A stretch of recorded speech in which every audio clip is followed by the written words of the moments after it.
രാമ രാമ രാമ ഹരേ ഹരേ ഹരേ കൃഷ്ണ കൃഷ്ണ കൃഷ്ണ ഹരേ ഹരേ ഹരേ രാമ രാമ രാമ ഹരേ ഹരേ ഹരേ കൃഷ്ണ കൃഷ്ണ കൃഷ്ണ ഹരേ ഹരേ ഹരേ രാമ രാമ ഹരേ ഹരേ ഹരേ കൃഷ്ണ കൃഷ്ണ കൃഷ്ണ ഹരേ ഹരേ ഹരേ രാമ രാമ ഹരേ ഹരേ ഹരേ കൃഷ്ണ കൃഷ്ണ കൃഷ്ണ ഹരേ ഹരേ ഹരേ രാമ രാമ ഹരേ ഹരേ ഹരേ കൃഷ്ണ കൃഷ്ണ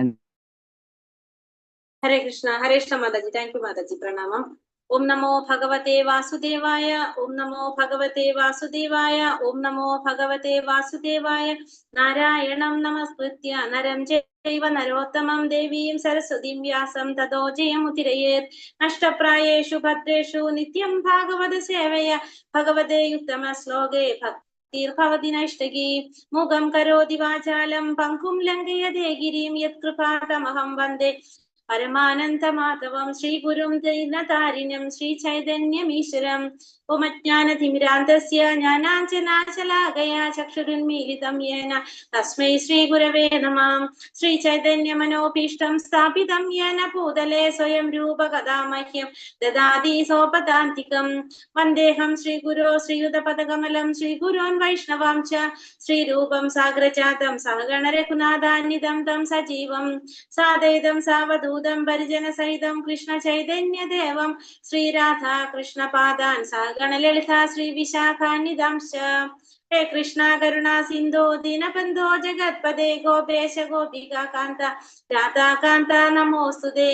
തപ്ത കാഞ്ചന ഗൗരാംഗീ ശ്രീരാധേ വൃന്ദാവനേശ്വരി വൃഷഭാനുസുതേ ദേവി പ്രണമാമി ഹരിപ്രിയേ.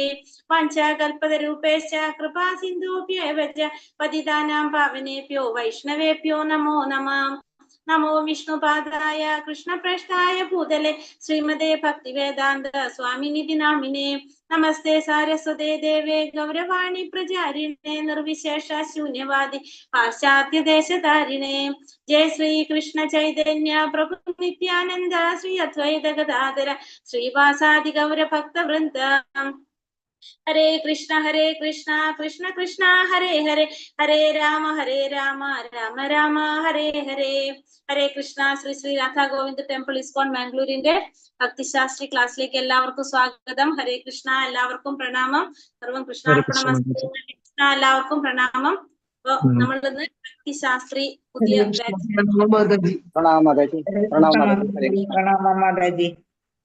ഹരേ കൃഷ്ണ മാതാജി. ഹരേ കൃഷ്ണ. പ്രണാമം. അപ്പൊ നമ്മളിന്ന് ഭക്തിശാസ്ത്രിയുടെ പുതിയ ബാച്ച് നമ്മൾ തുടങ്ങാണ്. ഹരേ കൃഷ്ണ. അപ്പോ നമ്മള് അധ്യായം ഒന്നാമത്തെ അധ്യായം മൊഡ്യൂൾ 1 ആദ്യത്തെ മൊഡ്യൂൾ എന്നാ പറയുന്നത്. 5 മൊഡ്യൂളുകളായിട്ടാണ് നമ്മൾ ഭക്തിശാസ്ത്രി ക്ലാസ് നടക്കുന്നത്. ആദ്യത്തെ മൊഡ്യൂളില് 1 മുതൽ 6 വരെയുള്ള അധ്യായം നമുക്ക് കുറേശ്ശെ കാര്യങ്ങൾ അറിയുന്നതാണ്. 1 മുതൽ 6 വരെയുള്ള അധ്യായം എന്ന് പറയുന്നത് കർമ്മയോഗ, അതായത് ഭഗവത്ഗീതയെ നമുക്ക് 3 ഭാഗങ്ങളാക്കിയിട്ടാണ് തിരിച്ചിരിക്കുന്നത്. 1 മുതൽ 6 വരെയുള്ള അധ്യായം കർമ്മയോഗം, 7 മുതൽ 12 വരെയുള്ള അധ്യായം ഭക്തിയോഗം, 13 മുതൽ 18 വരെയുള്ള അധ്യായം ഏത് യോഗാണ്? ജ്ഞാനയോഗം. ഭഗവത്ഗീത 13 മുതൽ 18 വരെയുള്ള അധ്യായം ജ്ഞാനയോഗം. അങ്ങനെ ഭാഗങ്ങളാക്കിയിട്ടാണ് ഭഗവത്ഗീത തിരിച്ചിരിക്കുന്നത്. ആ ഭഗവത്ഗീതയിൽ ആരോട് പറഞ്ഞതാണ് ഇതൊക്കെ? ആരും തമ്മിലുള്ള സംഭാഷണമാണ് നടക്കുന്നത് ഭഗവത്ഗീതയില്.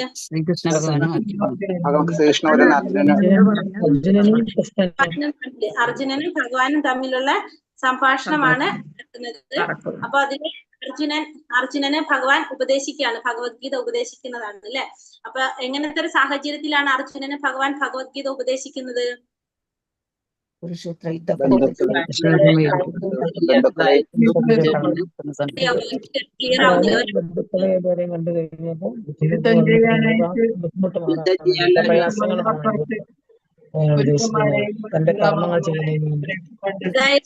അതായത് യുദ്ധഭൂമിയില് നമുക്ക് കൗരവരും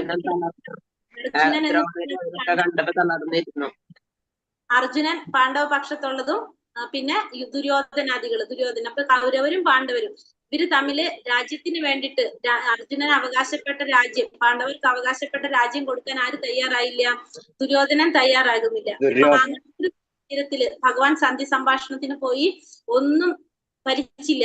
5 പേർക്കും ഓരോ രാജ്യങ്ങൾ ഓരോ ഗൃഹങ്ങൾ ചോദിച്ചു. ഇതൊന്നും ആര് കൊടുത്തില്ല? ദുര്യോധനൻ കൊടുത്തില്ല.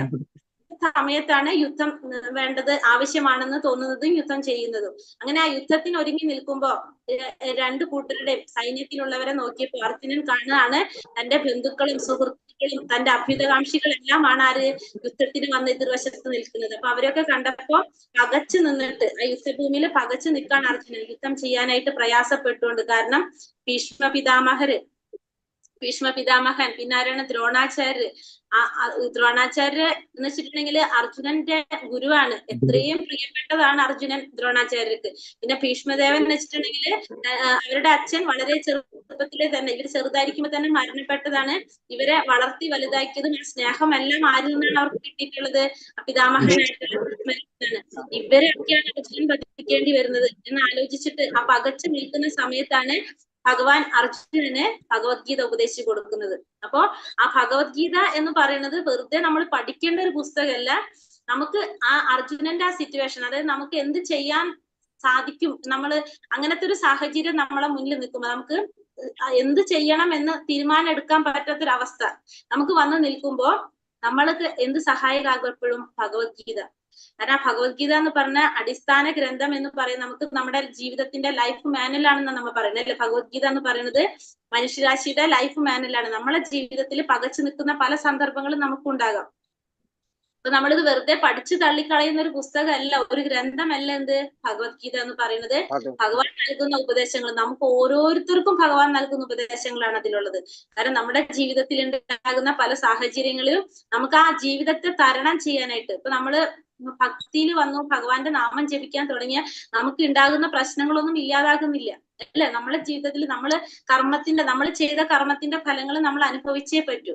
പക്ഷെ എന്ത് സാധിക്കും? അതിന്റെ ഒരു ആക്കം കുറയ്ക്കാനായിട്ട്, അല്ലെങ്കിൽ അതിന്റെ ഒരു ശക്തി കുറയ്ക്കാനായിട്ട് സാധിക്കും. ആ നാമജപം കൊണ്ട് നമ്മുടെ പാപഫലങ്ങളെ എരിച്ചു കളയാനായിട്ട് സാധിക്കും എന്ന് പറഞ്ഞു.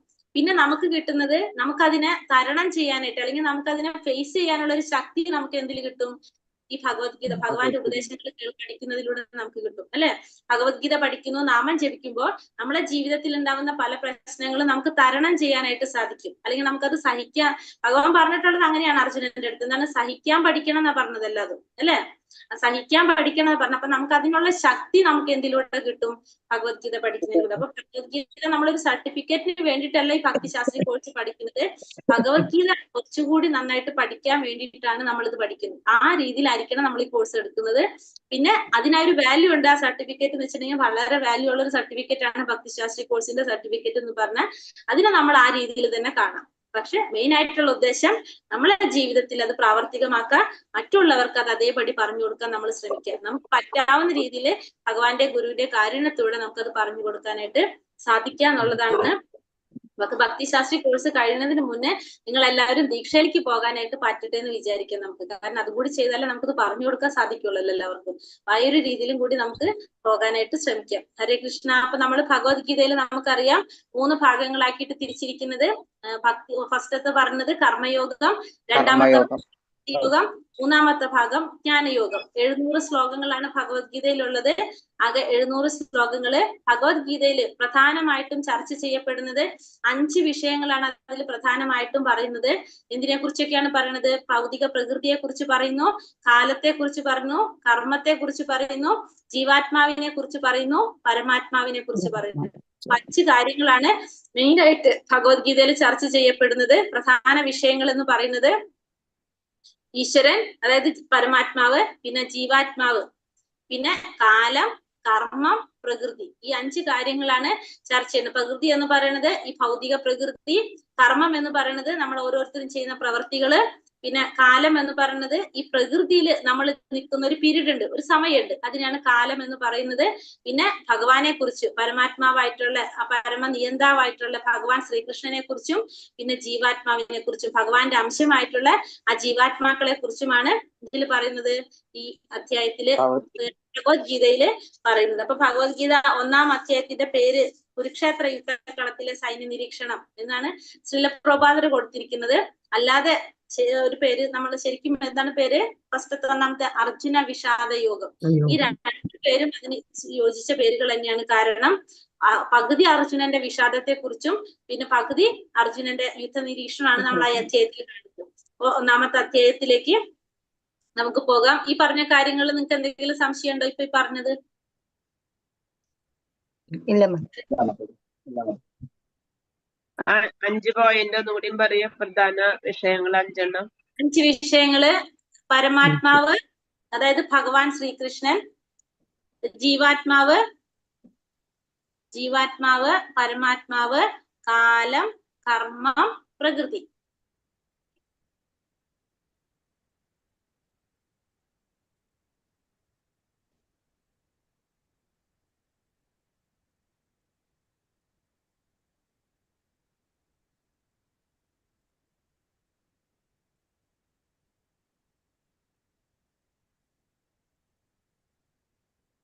അർജുന വിഷാദയോഗം അല്ലെങ്കിൽ കുരുക്ഷേത്ര യുദ്ധക്കളത്തിലെ സൈന്യ നിരീക്ഷണം. അധ്യായം 1. അന്താരാഷ്ട്ര കൃഷ്ണാവബോധ സമിതിയുടെ സ്ഥാപകാചാര്യനായ കൃഷ്ണകൃപാമൂർത്തി ദിവ്യപൂജ ശ്രീമദ് AC ഭക്തിവേദാന്ത സ്വാമി പ്രഭുപാദരുടെ വ്യാഖ്യാനത്തിന് അടിസ്ഥാനമാക്കിയിട്ടുള്ള ഭഗവത്ഗീത യഥാരൂപം. അതിന്റെ ബേസിലാണ് നമ്മൾ എന്ത് പഠിക്കുന്നത്? ഭക്തിശാസ്ത്രി കോഴ്സ് പഠിക്കുന്നത്. ഭഗവത്ഗീത യഥാരൂപത്തിന്റെ മംഗളാചരണം. ഇത് എല്ലാവർക്കും അറിയാവുന്നതാണ് എന്ന് വിചാരിക്കുന്നു. അറിയാത്തവരുണ്ടെങ്കിൽ ഇത് പഠിക്കുക. നമ്മൾ പറ്റുന്നവര് സ്ക്രീൻഷോട്ട് എടുത്തോളൂ കേട്ടോ. അത് ഇല്ലാത്തവരുണ്ടെങ്കിൽ സ്ക്രീൻഷോട്ട് എടുക്കാം. ഇത് പഠിച്ചു വെക്കണം, എല്ലാവരും പഠിക്കണം നിങ്ങൾ കേട്ടോ. ശ്രീല പ്രഭുപാദരുടെ അഭിപ്രായത്തിൽ ഭഗവത്ഗീത എന്ന് പറയുന്നത് അടിസ്ഥാന പ്രബോധന ഗ്രന്ഥമാണ്. ഭഗവത്ഗീത വളരെ ശ്രദ്ധയോടുകൂടി പഠിക്കണം. അത് നമ്മുടെ ബാഹ്യ പ്രവർത്തനങ്ങളെ നിയന്ത്രിക്കാൻ സഹായിക്കും. നമ്മുടെ ചിന്ത, തത്വചിന്തയുടെ ഒഴുക്ക് മനസ്സിലാക്കണം. നമ്മൾ ഒറ്റയ്ക്കല്ല. അപ്പൊ ഭഗവത്ഗീത എന്ന് പറയുന്നത് ഒരു അടിസ്ഥാന പ്രബോധന ഗ്രന്ഥമാണ്. നമ്മളെ ഒരു ബോധം, നമ്മുടെ ഒരു അവബോധം, അത് നമുക്ക് എന്താക്കുന്നതാണ്? അവബോധം നമ്മളെ മാറ്റുന്ന ഒരു ഗ്രന്ഥമാണ്. ശരിക്കും പറഞ്ഞാൽ നമ്മുടെ ഉള്ളിലായ ഒരു അവബോധം, ഭഗവാനെ കുറിച്ചുള്ള ഒരു അവബോധത്തിലേക്ക് എത്തിക്കാനായിട്ട് എന്തിനു സാധിക്കും? ഭഗവത്ഗീത കൊണ്ട് സാധിക്കും. നമ്മൾ വളരെ ശ്രദ്ധയോടുകൂടി പഠിക്കേണ്ടതാണ് എന്ത്? ഭഗവത്ഗീത. അത് നമ്മുടെ ബാഹ്യമായ പ്രവർത്തനങ്ങളെല്ലാം നിയന്ത്രിക്കാനായിട്ട് ഇത് സഹായിക്കും. നമ്മുടെ എന്താ പറയുക, നമ്മൾ ഭഗവത്ഗീതയിലെ ശ്ലോകങ്ങൾ നമുക്ക് എടുത്താൽ അറിയാൻ സാധിക്കും. ദേഷ്യത്തിനെ നിയന്ത്രിക്കുന്നതിന്, സ്നേഹത്തെ നിയന്ത്രിക്കുന്നതിന്, നമ്മുടെ സഹനശക്തി, അങ്ങനെ ഓരോന്നിനും, നമ്മുടെ ഓരോ വികാരങ്ങൾക്കും ഉള്ള രീതിയിലുള്ള ശ്ലോകങ്ങൾ ഇതിലുണ്ട്, ഭഗവത്ഗീതയിലുണ്ട്. നമ്മളെ എല്ലാ തരത്തിലുള്ള ഇന്ദ്രിയങ്ങളുടെ പ്രവർത്തനങ്ങൾ, ബാഹ്യ പ്രവർത്തനങ്ങൾ നിയന്ത്രിക്കാൻ ഭഗവത്ഗീത കൊണ്ട് സാധിക്കും. പിന്നെ നമുക്ക് എന്ത് മനസ്സിലാക്കും? നമ്മളെ ഒറ്റയ്ക്കല്ല, നമ്മുടെ കൂടെ ആരുണ്ട്? ഭഗവാൻ ഉണ്ട് എന്നുള്ള ഒരു തത്വം നമുക്ക് മനസ്സിലാക്കാനായിട്ട് സാധിക്കും. ഭഗവാന്റെ കാരുണ്യം. ശങ്കരാചാര്യർ ഗീതയെ അമൃതത്തിന്റെ നദിയായിട്ടാണ് വിശേഷിപ്പിച്ചിരിക്കുന്നത്. മഹാഭാരത ചരിത്രത്തെ കുറിച്ചും അർജുന യുദ്ധം ചെയ്യാൻ നിഷേധിക്കുന്നതും ജീവാത്മാവിനോടുള്ള അനുകമ്പയാൽ ഭഗവാൻ കൃഷ്ണൻ ഗീത ഉപദേശിക്കുന്നതായിട്ടും. അത് അത്രയാണ് ഈ അടുത്ത സ്ലൈഡിൽ പറയുന്നത്. ഈ കുരുവംശത്തെ കുറിച്ചാണ് ഇനി നമുക്ക് പറയേണ്ടത്. കുരുവംശം എന്ന് പറഞ്ഞാൽ കുരു ഫാമിലി തുടങ്ങുന്നത് ശന്തനു മഹാരാജാവിൽ നിന്നാണ്. കുരുവംശം തുടങ്ങുന്നത്. അപ്പൊ അതില് കുരുവംശത്തില് ഫസ്റ്റ് പറയുന്നത് ശന്തനു മഹാരാജാവിന്റെ ആദ്യത്തെ ഭാര്യയാണ് ആര്? ഗംഗാദേവിയാണ് ശന്തനു മഹാരാജാവ് ആദ്യം വിവാഹം കഴിക്കുന്നത്. ആ ഗംഗാദേവിയിൽ ഉണ്ടാകുന്ന മകനാണ് ഭീഷ്മര്. ഗംഗാദേവിക്ക്, ശന്തനു മഹാരാജാവിനും ഗംഗാദേവിയുടെ മകനാണ് ആര്? ഭീഷ്മർ എന്ന് പറയുന്നത്. ഭീഷ്മര് ശരിക്കും ആരാണ്? അഷ്ടവസുക്കളിൽ ഒരാളാണ് ഭീഷ്മദേവൻ. ഭീഷ്മർ. ആ ഭീഷ്മൻ ശാപം കിട്ടിയിട്ടാണ് എവിടെ വരുന്നത്? ഇവരുടെ മകനായിട്ട് വന്ന് ജന്മം എടുക്കുന്നത്. അപ്പോ അത് കഴിഞ്ഞ് അതിനുശേഷം പിന്നെ ശന്തനു മഹാരാജാവ് സത്യവതിയെ വിവാഹം കഴിക്കുകയാണ്. ആ സത്യവതി ശന്തനു മഹാരാജാവും വിവാഹം കഴിക്കും. അതിന്റെ സത്യവതിക്ക് പരാശര മഹർഷിയില് ശന്തനു മഹാരാജാവിന് വിവാഹം കഴിക്കുന്നതിന് മുന്നേ ഒരു മകനുണ്ട്, അതാണ് വ്യാസദേവൻ. അപ്പൊ സത്യവതിക്ക് ശന്തനു മഹാരാജാവിന് വിവാഹം കഴിക്കുന്നതിന് മുന്നേയുള്ള മകനാണ് വ്യാസദേവൻ. പരാശര മഹർഷിയിലുള്ള മകനാണ് വ്യാസദേവൻ. ശന്തനു മഹാരാജാവിന് ഗംഗാദേവിയിലുള്ള മകനാണ് ഭീഷ്മർ. അതിനുശേഷം സത്യവതി ശന്തനു മഹാരാജാവിന്റെ മക്കളാണ് ചിത്രാംഗദനും വിചിത്രവീര്യനും. ചിത്രാംഗദൻ കുറെ കഴിഞ്ഞ് മരിച്ചു പോകും. അതിനുശേഷം വിചിത്രവീര്യൻ വിവാഹം കഴിക്കാണ് അംബിക, അംബാലിക, രണ്ടുപേരെയാണ് വിവാഹം കഴിക്കുന്നത്. അങ്ങനെ അംബിക, അംബാലിയെ വിവാഹം കഴിച്ചു. കുറെ കഴിഞ്ഞ് മക്കളൊക്കെ ഉണ്ടാവുന്നതിന് മുന്നേ വിചിത്രവീര്യനും മരണപ്പെടും. അപ്പൊ അവരുടെ അടുത്ത തലമുറയ്ക്ക് ആരും ഇല്ലാതെ വരികയാണ്. അപ്പോ സത്യവതിക്ക് പരാശര മഹർഷിയിൽ ഉണ്ടായിരുന്ന മകനാണ് വ്യാസദേവൻ. അപ്പൊ വ്യാസദേവന്റെ അടുത്ത് സത്യവതി ഇവർക്ക് പുത്രഭാഗ്യം കൊടുക്കാനായിട്ട് പറയാണ്. അങ്ങനെ സത്യവതിയുടെ നിർദ്ദേശപ്രകാരമാണ് അംബികയ്ക്കും അംബാലികയ്ക്കും പിന്നെ അവരുടെ ദാസിക്കും വ്യാസദേവനിൽ ഉണ്ടാകുന്ന മക്കളാണ്. അംബികയ്ക്ക് വ്യാസദേവനിൽ ഉണ്ടാകുന്ന മകനാണ് ധൃതരാഷ്ട്രൻ, അംബാലികയ്ക്ക് ഉണ്ടാകുന്ന മകനാണ് പാണ്ഡു, വ്യാസദേവനിൽ ദാസിക്ക് ഉണ്ടാവുന്ന പുത്രനാണ് വിതുരൻ. ഇങ്ങനെ വിതുരൻ ഉണ്ടാവുന്നത്. അപ്പൊ വിതുരര്, പാണ്ഡു, ധൃതരാഷ്ട്രൻ ഇവരാണ് അവരുടെ മക്കളായിട്ട് വരുന്നത്. അംബിക, അംബാലിക, ദാസിപുത്രനായിട്ട്. അങ്ങനെ ധൃതരാഷ്ട്ര വിവാഹം കഴിക്കുന്നത് ഗാന്ധാരിയെ ധൃതരാഷ്ട്ര വിവാഹം കഴിക്കും. ഗാന്ധാരി ധൃതരാഷ്ട്രക്ക് 101 മക്കൾ ഉണ്ടാകും. ആരൊക്കെയാണത്? ദുര്യോധനൻ, ദുശാസനൻ, ദുശ്ശള, ഒരു മകളുള്ളത് ദുശ്ശള, പിന്നെ അങ്ങനെ കുറെ പേരുണ്ടായിരുന്നു. പിന്നെ അത് കഴിഞ്ഞിട്ട് ഗാന്ധാരിയുടെ സഹോദരനാണ് ശകുനി. പാണ്ഡു 2 പേരെ വിവാഹം കഴിക്കും, കുന്തിയും മാദ്രിയും. 2 പേരെ വിവാഹം കഴിക്കുന്നു, കുന്തിയെയും മാദ്രിയെയുമാണ് പാണ്ഡു വിവാഹം കഴിക്കുന്നത്. അതിനുശേഷം കുന്തി ദേവിയിൽ ഉണ്ടാകുന്ന മക്കളാണ് ആര്? യുധിഷ്ഠിരനും ഭീമനും അർജുനനും. കുന്തി ദേവിക്ക് ഉണ്ടാകുന്ന മക്കളാണ് യുധിഷ്ഠിരൻ, ഭീമൻ, അർജുനൻ. മദ്രിയിൽ ഉണ്ടാകുന്ന മക്കളാണ് നകുലനും സഹദേവനും. ഇത് കൂടാതെ കുന്തി ദേവിക്ക് പാണ്ഡുവിൽ അല്ലാതെ ഒരു മകനുണ്ട്, അതാണ് കർണൻ. അങ്ങനെ പിന്നെ ഈ പഞ്ചപാണ്ഡവർ എന്നാണ് ഇവർ അറിയപ്പെടുന്നത്. പാണ്ഡവര് ദ്രൗപദിയെ വിവാഹം കഴിക്കും. അത് കൂടാതെ അർജുനൻ സുഭദ്രയെ വിവാഹം കഴിക്കുന്നു. അർജുനനും സുഭദ്രയിലും ഉണ്ടാകുന്ന മകനാണ് അഭിമന്യു. അപ്പൊ അവരിലൂടെയാണ് പിന്നെ അടുത്ത വംശം പോകുന്നത്. അർജുനനും സുഭദ്രയിൽ ഉണ്ടാകുന്ന മകൻ അഭിമന്യുവിനും ഉത്തരയിൽ ഉണ്ടാകുന്ന മകൻ പരീക്ഷിത്തിന്റെ മകൻ ജനമേജയൻ. സുഭദ്ര എന്ന് പറയുന്നത് ആരെ സഹോദരിയാണ്? ബലരാമന്റെ സുഭദ്ര എന്ന് പറയുന്നത്. അതെ, സുഭദ്ര സഹോദരി. അപ്പൊ ഇത്രയാണ് നമ്മുടെ കുരു ഫാമിലി. ഇത് നമ്മൾ ജസ്റ്റ് ഒന്ന് പറയുന്നതാണ്. അപ്പൊ ഇത് നിങ്ങൾ മനസ്സിലാക്കാൻ വേണ്ടിയിട്ട് മാത്രം. അപ്പൊ കുരു വംശത്തെ കുറിച്ച് പറയുന്നത്. ഇനി ഭഗവത്ഗീതയില് നമ്മളിപ്പോ പറഞ്ഞ കാര്യങ്ങള് 1 മുതൽ 6 വരെയുള്ള അധ്യായം കർമ്മയോഗം, 7 മുതൽ 12 വരെയുള്ള അധ്യായം ഭക്തിയോഗം, 13 മുതൽ 8 വരെയുള്ള അധ്യായം ജ്ഞാനയോഗം. ആചാര്യന്മാര് പറയുന്നത് ഭക്തിയോഗം എന്തുകൊണ്ടാണ് നടുക്ക് വെച്ചിരിക്കുന്നത്, സെന്ററിൽ വെച്ചിരിക്കുന്നതെന്ന് ഒരു കാരണം പറയുന്നുണ്ട്. കാരണം ഭക്തി എന്ന് പറയുന്നത് വളരെ രഹസ്യമായിട്ടുള്ള ഒരു കാര്യമാണ്. അപ്പൊ അത് നമ്മൾ എന്ത് ചെയ്യാൻ പാടില്ല, അത് പെട്ടെന്ന് ആർക്കും പറഞ്ഞു കൊടുക്കാൻ പാടില്ല. അപ്പൊ അതുകൊണ്ടാണ് ഭക്തി എവിടെ വെച്ചിരിക്കുന്നത്, രഹസ്യമായത് സെന്ററിൽ വെച്ചിരിക്കുന്നത് പറഞ്ഞു. പിന്നെ പറയുന്നൊരു കാരണം, മനുഷ്യരുടെ ഒരു സ്വഭാവം എന്ന് വെച്ചിട്ടുണ്ടെങ്കിൽ മനുഷ്യര് പൊതുവെ അടുപ്പത്തിലാകാതെ ആരോടൊന്നും പറഞ്ഞില്ല. അതാണ് മനുഷ്യരുടെ ഒരു പ്രത്യേകത. രഹസ്യങ്ങളൊന്നും വെളിപ്പെടുത്തില്ല.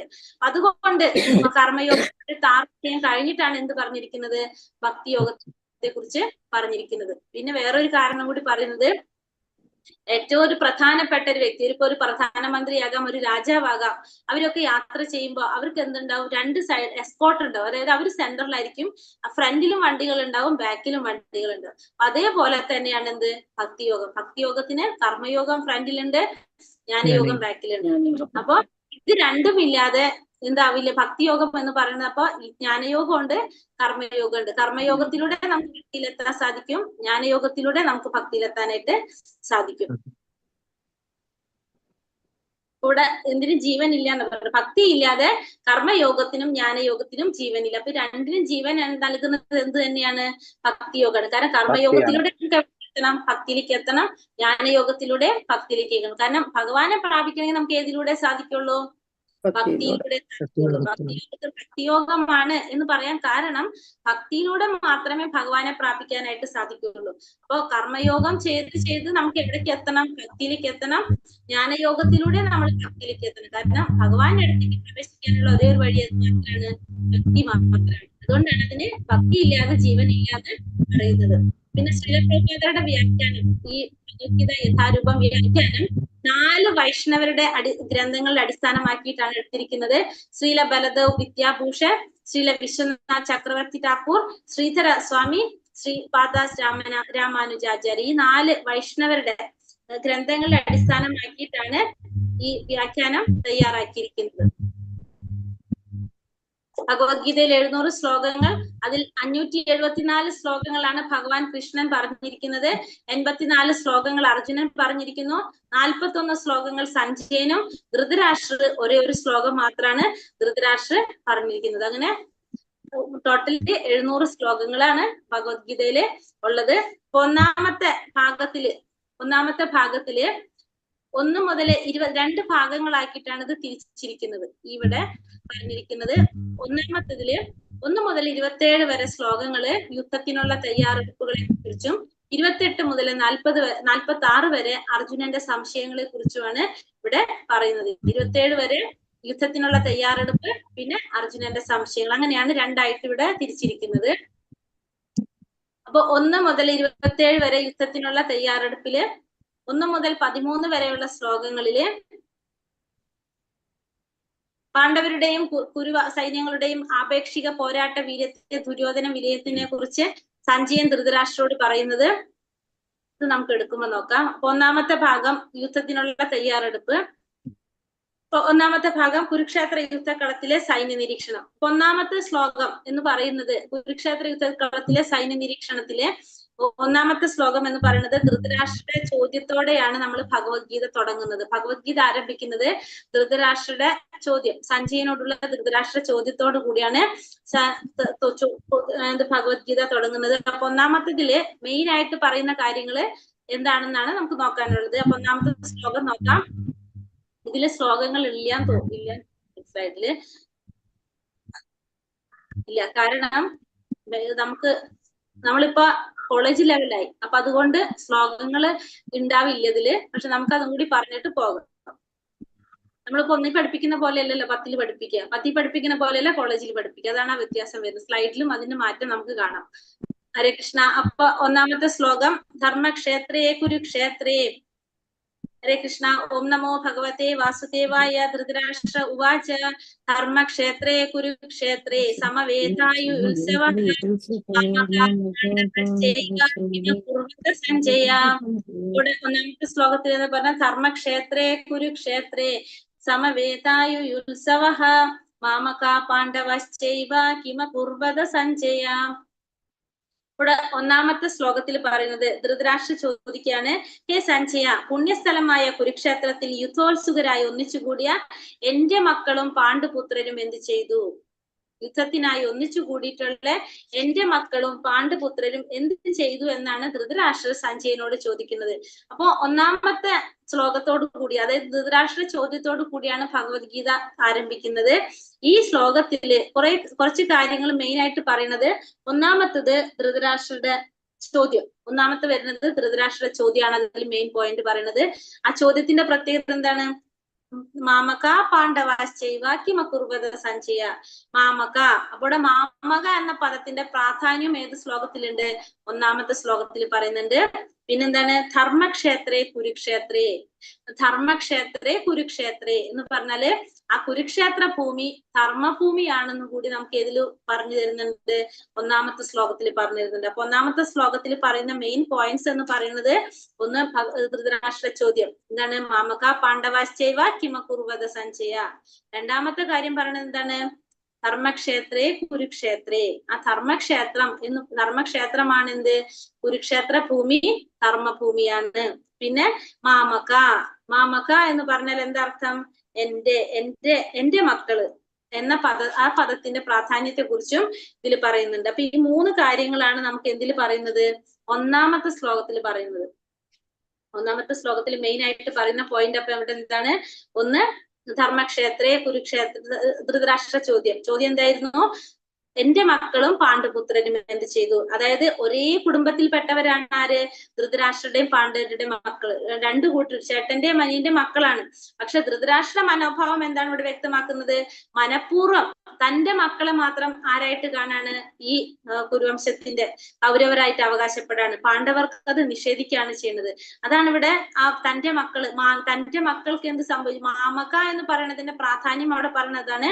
തന്റെ മക്കൾ എന്ന് എടുത്തു പറയുന്നത് അവിടെ. തന്റെ മക്കൾക്ക് എന്ത് സംഭവിച്ചു? തന്റെ മക്കളുടെ അവസ്ഥ എന്താണ് എന്നാണ് ആർക്കറിയേണ്ടത്? ധൃതരാഷ്ട്രക്ക് അറിയേണ്ടത്. അതുകൊണ്ടാണ് അവിടെ ആ ധൃതരാഷ്ട്ര മനോഭാവമാണ് അത് നമുക്ക് മനസ്സിലാക്കാനായിട്ട് സാധിക്കുന്നത്.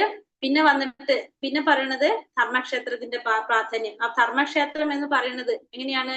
കുരുക്ഷേത്ര ഭൂമി ധർമ്മഭൂമിയാണ്. ധർമ്മം മാത്രം നടക്കുന്ന അല്ലെങ്കിൽ വിളയുന്ന ഒരു സ്ഥലമാണ് എന്ത്? ധർമ്മഭൂമി എന്ന് പറയുന്നത്. ആധ്യാത്മിക ക്രിയകളൊക്കെ ചെയ്യുന്ന സ്ഥലം എന്നാണ് അതിന്റെ അർത്ഥം പറയുന്നത്. അപ്പൊ ഈ കുരുക്ഷേത്ര യുദ്ധഭൂമി എന്ന് പറയുന്നത് ധർമ്മഭൂമി ആകുമ്പോൾ അവിടെ എന്തിനു മാത്രമേ വിജയം ഉണ്ടാകുള്ളൂ? ധർമ്മത്തിന് മാത്രമേ വിജയം ഉണ്ടാവുള്ളൂ. വേറെ ഒന്നും വിജയിക്കില്ല, ധർമ്മം മാത്രം വിജയിക്കുള്ളൂ. ആധ്യാത്മിക ക്രിയകൾ നടക്കുന്ന സ്ഥലമാണ്. അപ്പൊ അതാണ് ആ സ്ഥലത്തിന്റെ പ്രത്യേകത. അപ്പൊ അവിടെ ധർമ്മം ആരുടെ പക്ഷത്താണോ അവർ വിജയിക്കും എന്നുള്ളത് ഉറപ്പാണ്. അതാണ് അവിടെ ആ സ്ഥലത്തിന്റെ പ്രത്യേകത പറയുന്നത്. അത് നമുക്ക് ചിന്തിക്കാം. ഇത്രയും എന്താ പറയാ, ഭഗവാൻ തീരുമാനിക്കുകയാണ് യുദ്ധം എവിടെ മതിയെന്ന്. ധർമ്മഭൂമി ആയിട്ടുള്ള കുരുക്ഷേത്രത്തിൽ മതിയെന്ന് ഭഗവാൻ തീരുമാനിക്കുകയാണ്. ശരിക്കും യുദ്ധം എന്ന് പറഞ്ഞ ധർമ്മഭൂമിയിൽ നടക്കുമോ? നമ്മൾ ആലോചിക്കുമ്പോ ഒരു യുദ്ധം നടക്കുമ്പോ എപ്പോഴും എങ്ങനത്തെ സ്ഥലമായിരിക്കും തെരഞ്ഞെടുക്കുക? ധർമ്മഭൂമി എന്തായാലും തെരഞ്ഞെടുക്കില്ല അല്ലെ? പക്ഷെ ഭഗവാൻ എന്തുകൊണ്ടാണ് അവിടെ ധർമ്മഭൂമി തെരഞ്ഞെടുക്കുന്നത്? കാരണം ആ യുദ്ധത്തില് എല്ലാവരെയും വധിക്കുക എന്നുള്ളത് ഭഗവാന്റെ ഇച്ഛ പ്രകാരം നടക്കുന്നതാണ്. പിന്നെ ആ യുദ്ധത്തിൽ മരണപ്പെടുന്നവർക്ക് എല്ലാവർക്കും എന്താ സംഭവിക്കുന്നത്? അവർക്കെല്ലാവർക്കും സ്വർഗലോകത്തിലേക്ക് പോകാനായിട്ട് സാധിക്കും. അവർക്ക് അവിടെ സാക്ഷാത്കാരം നേടാനായിട്ട് അവർക്ക് സ്വർഗത്തിലേക്ക് പോകാനുള്ള അവസരമാണ് ഭഗവാൻ ഒരുക്കി കൊടുക്കുന്നത്. അപ്പൊ അത്രയും പ്രത്യേകത എന്തിനുണ്ട്? ആ യുദ്ധത്തിന്, കുരുക്ഷേത്ര യുദ്ധത്തിനുണ്ട്, ആ ധർമ്മഭൂമിക്ക് ഉണ്ടെന്ന് മനസ്സിലാക്കാം. സഞ്ജയനോട് ചോദിക്കുകയാണ്, എന്റെ മക്കളും പാണ്ഡുപുത്രരും എന്ത് ചെയ്തു? തന്റെ മക്കൾ എന്ത് ചെയ്തു? തന്റെ മക്കൾക്ക് എന്ത് സംഭവിച്ചു എന്നാണ് ആർക്കറിയേണ്ടത്? ധൃതരാഷ്ട്രക്ക് അറിയേണ്ടത്. കാരണം ഈ ധർമ്മഭൂമിയാണെന്നുള്ളത് ആരുടെ ആശങ്കപ്പെടുത്താണ്? ഇവിടെ ധൃതരാഷ്ട്ര ആശങ്കപ്പെടുത്താണ്. പിന്നെ മൂന്നാമത്തെ പോയിന്റ് നമ്മൾ പറഞ്ഞത് മാമക, എന്റെ മക്കൾ എന്നുള്ള ഒരു ഭാവമാണ് ആർക്ക്? സ്വാർത്ഥ മനോഭാവമാണ് ആരുടെ? ധൃതരാഷ്ട്രന്റെ മനോഭാവം സ്വാർത്ഥമായിട്ടുള്ള ആ മനോഭാവമാണ്. അപ്പൊ ഇത്രയും കാര്യങ്ങളാണ് ഇവിടെ ഒന്നാമത്തേല് പറഞ്ഞത്. അപ്പൊ സഞ്ജയനോട് അത് ചോദിക്കാൻ കാരണം എന്തുകൊണ്ടാണ്? സഞ്ജയൻ വ്യാസദേവന്റെ ശിഷ്യനാണ് സഞ്ജയൻ. അപ്പോ ശരിക്കും ധൃതരാഷ്ട്രക്കാണ് സഞ്ജയൻ വ്യാസദേവൻ എന്ത് ആദ്യം കൊടുക്കാൻ പോയത്? ദിവ്യ ചക്ഷുസ് കൊടുക്കാൻ പോയത്. പക്ഷെ ധൃതരാഷ്ട്ര തനിക്ക് വേണ്ട തന്റെ മന്ത്രിയായിട്ടുള്ള സഞ്ജയന് കൊടുത്താൽ മതി എന്ന് പറഞ്ഞതിന്റെ കാരണം കൊണ്ടാണ് ഇവിടെ സഞ്ജയന് ആര് കൊടുക്കുന്നത്? ആ ദിവ്യചക്ഷുസ് വ്യാസദേവൻ കൊടുക്കുന്നത്. ആ ദിവ്യചക്ഷുസ് കിട്ടിക്കഴിഞ്ഞാല് നമ്മൾ വീട്ടിലിരുന്ന് TV കാണുന്നത് പോലെ, പല പുറത്തുള്ള പല സ്ഥലങ്ങളും നമുക്ക് കാണാൻ സാധിക്കുന്നത് പോലെ സഞ്ജയന് കൊട്ടാരത്തിൽ ഇരുന്നു കൊണ്ട് തന്നെ ആ യുദ്ധഭൂമിയിൽ നടക്കുന്ന കാര്യങ്ങൾ കാണാനായിട്ട് സാധിക്കും. അപ്പൊ അതുകൊണ്ട് ആ ദിവ്യ ചക്ഷുസ് സഞ്ജയന് ആര് കൊടുക്കാണ്? വ്യാസമഹർഷി കൊടുക്കാണ്. അപ്പൊ ആ വ്യാസമഹർഷി കൊടുത്ത ആ ദിവ്യ ചക്ഷുസ് കൊണ്ടാണ് ആ കുരുക്ഷേത്ര യുദ്ധഭൂമിയിൽ നടക്കുന്ന കാര്യങ്ങള് ഭഗവാന്റെ ഇച്ഛപ്രകാരം, ഭഗവാന്റെ ആസൂത്രണ പ്രകാരം നടക്കുന്ന ഈ യുദ്ധം എല്ലാം ആർക്ക് കാണാൻ സാധിക്കുന്നത്? എല്ലാതും കാണാനായിട്ട് സഞ്ജയന് സാധിക്കുന്നത്. അപ്പൊ അതാണ് ഇവിടെ ആ ദിവ്യ ചക്ഷുസ് ആർക്ക് നൽകുകയാണ്? സഞ്ജയന് കൊടുക്കുന്നത്. അപ്പൊ അതുകൊണ്ടാണ് സഞ്ജയന്റെ അടുത്ത് ധൃതരാഷ്ട്ര ചോദിക്കുന്നത്, എന്റെ മക്കളും പാണ്ഡുപുത്രരും എന്ത് ചെയ്തു എന്നിവിടെ ചോദിക്കാനായിട്ട്. കാരണം അപ്പൊ ഇവിടെ പറഞ്ഞ 4 പോയിന്റ് നമ്മൾ ഇവിടെ മെയിൻ ആയിട്ട് പറഞ്ഞു. ഒന്ന്, ധൃതരാഷ്ട്ര ചോദ്യം, മാമക പാണ്ഡവാശ്ചൈവ കിമകുർവത സഞ്ജയൻ. രണ്ടാമത്തെ പോയിന്റ് നമ്മൾ പറഞ്ഞത് മാമക എന്ന പദത്തിന്റെ പ്രാധാന്യം പറഞ്ഞു. കാരണം മാമക എന്ന് പറഞ്ഞാല് എന്റെ മക്കളായ സ്വാർത്ഥ മനോഭാവമാണ് അവിടെ നമുക്ക് കാണാനായിട്ട് സാധിക്കുന്നത്. മൂന്നാമത്തെ നമ്മൾ പറഞ്ഞു എന്താണ്? ധർമ്മഭൂമി, കുരുക്ഷേത്ര ഭൂമി ധർമ്മഭൂമിയാണ്. അവിടെ ധർമ്മത്തിന് മാത്രമേ വിജയിക്കുള്ളൂ, വേറെ ഒന്നിനും അവിടെ സ്ഥാനമില്ല എന്നുള്ളത് നമ്മൾ പറഞ്ഞു. നാലാമത്തെ നമ്മൾ പറഞ്ഞു സഞ്ജയന് ദിവ്യചക്ഷുസുകൾ കൊടുത്തത് വ്യാസ മഹർഷി ദിവ്യചക്ഷുസ് കൊടുത്തത് ആ കൊട്ടാരത്തിൽ ഇരുന്നു കൊണ്ട് തന്നെ ആ യുദ്ധരംഗത്തെ കാര്യങ്ങൾ കാണാനായിട്ട് ആണത് കൊടുത്തത്. ഇത്രയും കാര്യങ്ങളാണ് ഒന്നാമത്തെ പോയിന്റില് നമ്മൾ പറഞ്ഞത്. ഈ പറഞ്ഞതിൽ എന്തെങ്കിലും സംശയങ്ങൾ ഉണ്ടാർക്കെങ്കിലും? ഹരേ കൃഷ്ണ. ഇല്ല. ഹരേ കൃഷ്ണ. അപ്പൊ ആ കുരുക്ഷേത്ര ഭൂമിയുടെ പ്രത്യേകത എന്ന് പറഞ്ഞത് ദേവന്മാർക്ക് പോലും ആരാധനാ സ്ഥലമായിട്ടാണ് ഇതിനെ പറഞ്ഞിരിക്കുന്നത്. വേദങ്ങളിലെ ഈ കുരുക്ഷേത്ര ഭൂമിയെ പറഞ്ഞിരിക്കുന്നത്. അത്രയും പരിപാവനമായിട്ടുള്ള സ്ഥലമാണ് കുരുക്ഷേത്ര ഭൂമി എന്ന് പറയുന്നത്.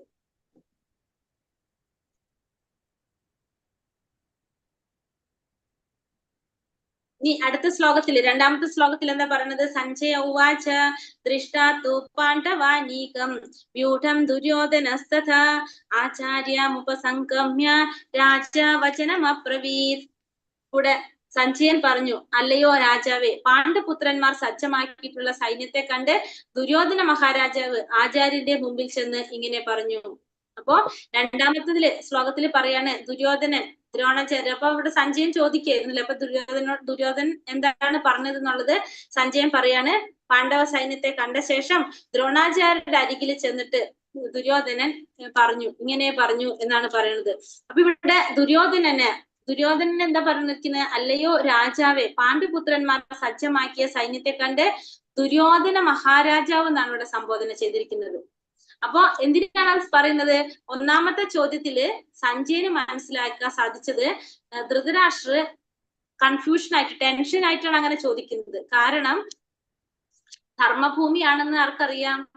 കുരുക്ഷേത്ര ഭൂമി ധർമ്മഭൂമിയാണെന്നുള്ളത് ധൃതരാഷ്ട്രക്ക് അറിയാം. അപ്പൊ ഒരു പേടിച്ചിട്ടാണ് ആര് ചോദിക്കുന്നത്? തന്റെ മക്കളെ കുറിച്ച് ചോദിക്കുന്നത് പേടിച്ചിട്ടാണ്. അപ്പൊ അവിടെ ഒന്നും കൂടി ആ ധൃതരാഷ്ട്ര ധൈര്യപ്പെടുത്താൻ കൂടിയിട്ടാണ് ഇവിടെ ദുര്യോധനനെ മഹാരാജാവായിട്ട് സംബോധന ചെയ്യുന്നത്. അവർ അഭിസംബോധന ചെയ്യുന്നത് എന്നിട്ടാണ് ആ ധൃതരാഷ്ട്ര ഒന്ന് ധൈര്യപ്പെടുത്താൻ വേണ്ടിയിട്ടാണ് അങ്ങനെ ചെയ്യുന്നത്. അപ്പൊ അതുകൊണ്ടാണ് അങ്ങനെ സംബോധന ചെയ്യുന്നത്. അപ്പൊ ദുര്യോധനൻ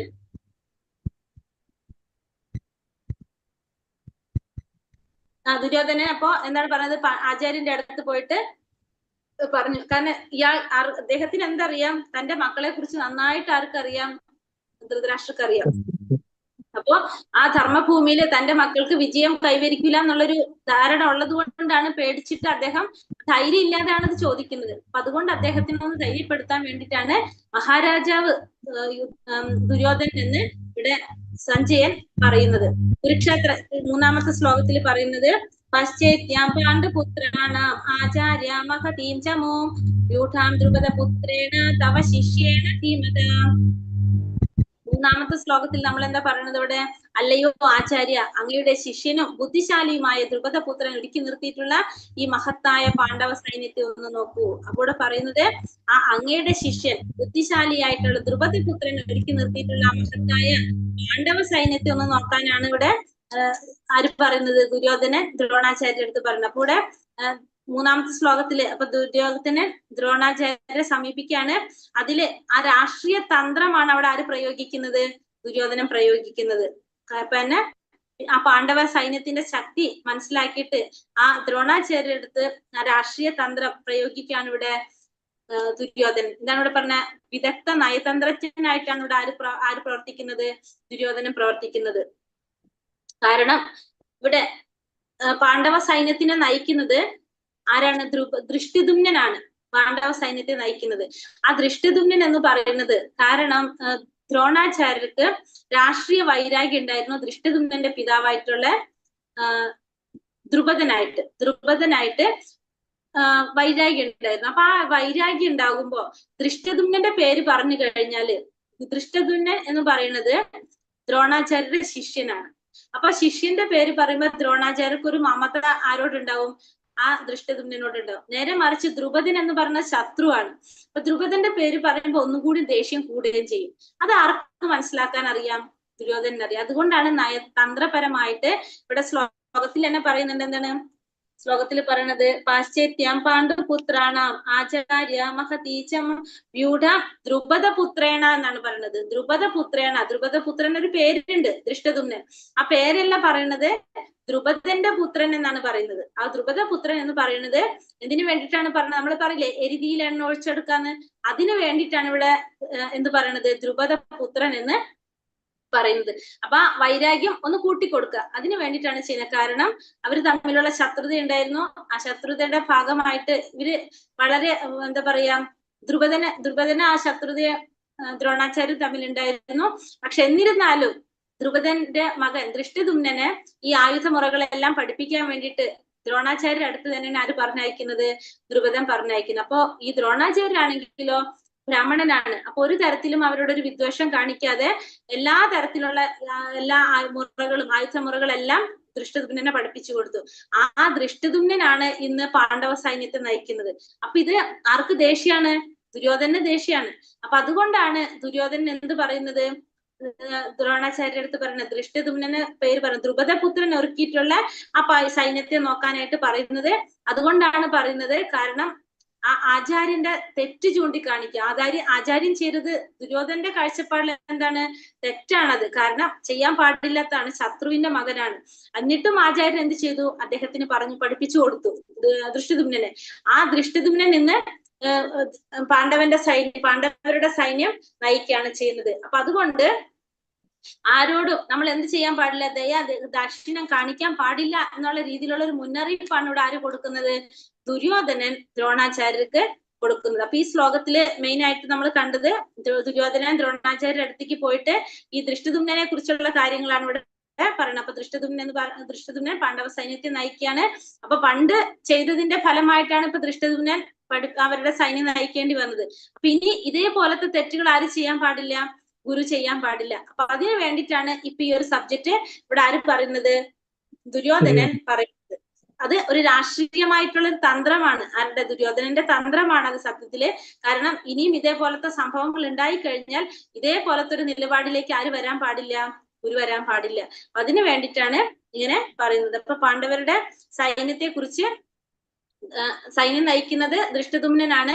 അപ്പൊ അവരുടെ സൈന്യത്തെ കുറിച്ചാണ് ഇവിടെ ദുര്യോധനൻ ആചാര്യനോട് പറഞ്ഞു കൊടുക്കുന്നത്. ദൃഷ്ടദ്യുമ്നൻ എന്ന് വിളിച്ചു അത് പറഞ്ഞു കൊടുക്കുന്നു. അപ്പൊ ഇനി നമുക്ക് ആ സൈന്യത്തിന്റെ ഒരു വിശദീകരണം പറയുന്നുണ്ട്. കുറച്ചും കൂടി എത്തിയിട്ട് പറയല്ലേ. അപ്പൊ അക്ഷൗണി പടയെ കുറിച്ച് പറയാണ്. അക്ഷൗണി എത്ര സൈന്യമാണ് ഓരോരുത്തരിലും ഉള്ളതെന്ന് പറയാണ്. അപ്പൊ ഒരു അക്ഷൗണി എന്ന് പറയുന്നത്, പാണ്ഡവ പക്ഷത്ത് എത്ര അക്ഷൗണിയാണുള്ളത്?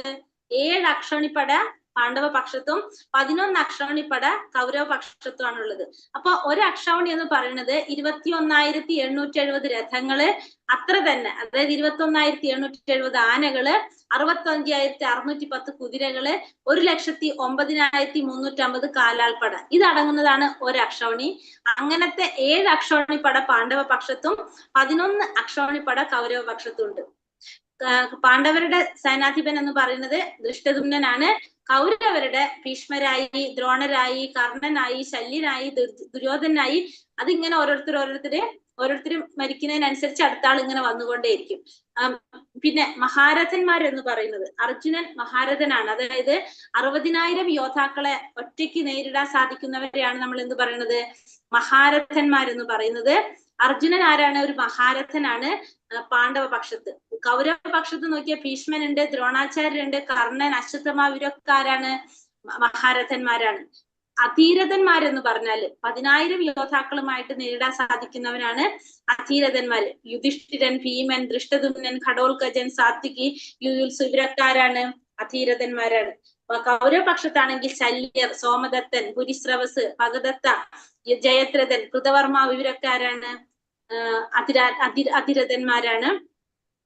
പിന്നെ ഇവിടെ പറയുന്നത്, അപ്പൊ നമ്മൾ അക്ഷൗണി എന്ന് പറഞ്ഞത് നമുക്ക് പറഞ്ഞു 21,870 രഥം, 21,870 ആനപ്പട, പിന്നെ അതുപോലെ തന്നെ 65,610 കുതിരപ്പട, 1,09,350 കാലാൾപ്പട. ഇത്രയും ഉള്ളതാണ് എന്ത്? ഒരു അക്ഷൗണി എന്ന് പറയുന്നത്. ഇതിന്റെ തലവനെ നമ്മള് മഹാസേനാപതി എന്നാണ് പറയുന്നത്. മഹാസേനാപതി എന്നാണ് ഇതിന്റെ തലവനെ പറയുന്നത്. ഇതേപോലെ തന്നെ പതി എന്ന് പറഞ്ഞാല് പതിയുടെ തലവൻ പതിപാലാണ്. ആ പതി എന്ന് പറയുമ്പോ ഒരു രഥം ഉണ്ടാവും, ഒരു ആന ഉണ്ടാവും, 3 കുതിരകൾ ഉണ്ടാവും, 3 കുതിരപ്പടയാളികള്, 3 കാൽപ്പടയാളികൾ. ഇതാണ് ഒരു പതി എന്ന് പറയുന്നത്. അതിന്റെ തലവൻ പതിപാല്. ഇനി സേനാമുഖം എന്ന് പറയുമ്പോ 3 രഥം ഉണ്ടാവും, 3 ആനകൾ ഉണ്ടാവും, 9 കുതിരപ്പടയാളികള്, 15 കാൽപ്പടയാളികള്. അതിന്റെ തലവൻ സേനാമുഖി എന്നാണ് അതിന്റെ തലവൻ അറിയപ്പെടുന്നത്. പിന്നെ അത് കഴിഞ്ഞിട്ട് പുൽമ എന്ന് പറഞ്ഞാല് 9 രഥം, 9 ആന, 27 കുതിരപ്പടയാളികള്, 45 കാൽപ്പടയാളികള്, അതിന്റെ തലവൻ നായകൻ.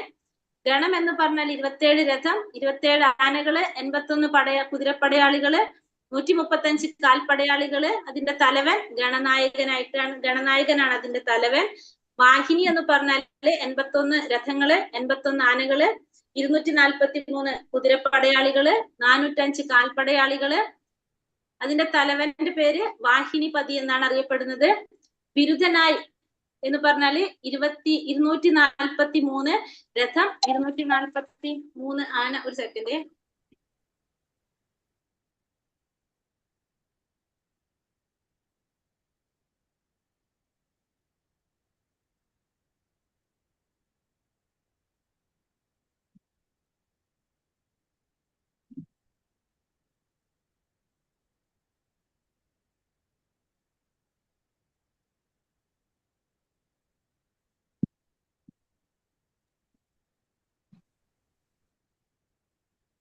ഹരേ കൃഷ്ണ. 243 ആനപ്പടയാളികള്, പിന്നെ 729 കുതിരപ്പടയാളികള്, 1215 കാൽപ്പടയാളികള്. അതിന്റെ തലവന്റെ പേര് ബിരുദനാധിപതി. പിന്നെ വന്നിട്ട് സേന എന്ന് പറയുമ്പോ 729 രഥം, അത്രയും തന്നെ ആന, 2187 പടയാളികള്, കുതിരപ്പടയാളികള്, 3645 കാൽപ്പടയാളികള്, സേനാപതി തലവന്റെ പേര് സേനാപതി. അനിഹിനി എന്ന് പറയുമ്പോ 21087 രഥങ്ങള്, അത്ര തന്നെ ആനകള്, 6561 കുതിരപ്പടയാളികള്, 10935 കാൽപ്പടയാളികള്, അതിന്റെ സേനായിപ്പ് അനികാധിപതി, പിന്നെ അക്ഷൗണി. ഇത്രയാണ് ഈ പറഞ്ഞ ഇതിനെ കുറിച്ച് പറയുന്നത്. അപ്പൊ അക്ഷൗണി എന്ന് പറയുന്നതാണ് ഏറ്റവും വലുത് പറഞ്ഞത്. അപ്പൊ ഇതിന് ഓരോന്നിനും ഓരോ പേരുകൾ: പതി, സേനാമുഖം, കുൽമം, ഗണം, വാഹിനി, ബിരുദനായി, സേന, അനിഹിനി, അക്ഷൗണി. പഠിക്കണ്ട, മനസ്സിലാക്കാൻ ഉള്ളൂ. ഇത്രയും കാര്യങ്ങൾ കൂടി അതില് പറയുന്നത്.